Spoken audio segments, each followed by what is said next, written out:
ဟိုရှိတုန်းကရွာငယ်လေးတစ်ရွာမှာကန်ကောင်းဆိုရဲ့ပန်းပဲဆရာတစ်ယောက်ရှိတယ်။သူ့ပန်းပဲလက်ရတော့ကောင်းပါရဲ့ဒါပေမဲ့အမြဲတမ်းသူ့ဘဝကိုသူမကျေနပ်ဘူး။ငါမှာတော့တနေကုန်မိတုံဘေးမှာချွေးတလုံးကုန်းနဲ့အလုတ်လုံနေရတယ်သူသေးတွေကြတော့အေးဆေးဆေးပဲလို့အမြဲတမ်းညီးသွားလေးရှိတယ်ဒီနေ့မှာတော့ကန်ကောင်းရဲ့ညီးသွားတန်ကိုနမင်းကြီးကကြားသွားပြီးရှေ့မှာကိုထင်ပြလိုက်တယ်။ကန်ကောင်း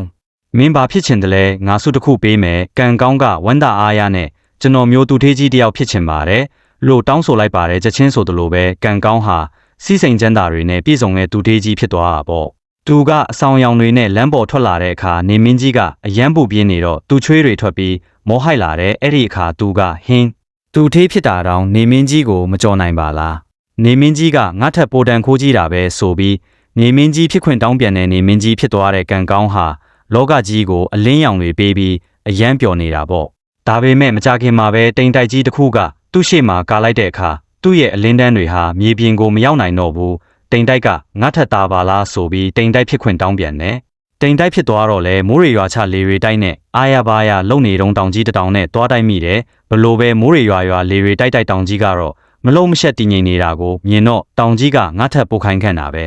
ဆိုပြီးတောင်ကြီးဖြစ်အောင်ဆူတောင်းလိုက်ပြန်တယ်တောင်ကြီးဖြစ်သွားတဲ့အချိန်မှာတော့ကန်ကောင်းကကဲ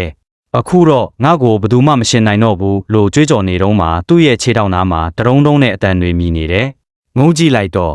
လူသားတစ်ယောက်ကသူတလက်ဆောက်တလက်နဲ့သူ့ကိုထုနှက်ပြီးကြောက်တုံးတွေခွဲယူနေတာကိုတွေ့လိုက်ရတယ်ဟဲ့ငါကတောင်ကြီးဖြစ်နေတာတောင်ဒီလူသားကငါ့ကိုဖြုတ်ခွဲနိုင်ပါလားဒီလူသားကငါ့ထက်ပိုစွမ်းတာပဲလို့တွေးပြီးနောက်ဆုံးအနေနဲ့ကျွန်တော်ကိုအဲ့ဒီလူသားပဲပြန်ဖြစ်ခွင့်ပေးပါလို့တောင်းဆိုလိုက်တယ်နမင်းကြီးကပြုံးပြီးကန်ကောင်းကိုမူလအတိုင်းပန်းပဲဆရာလေးပြန်ဖြစ်စေခဲ့တယ်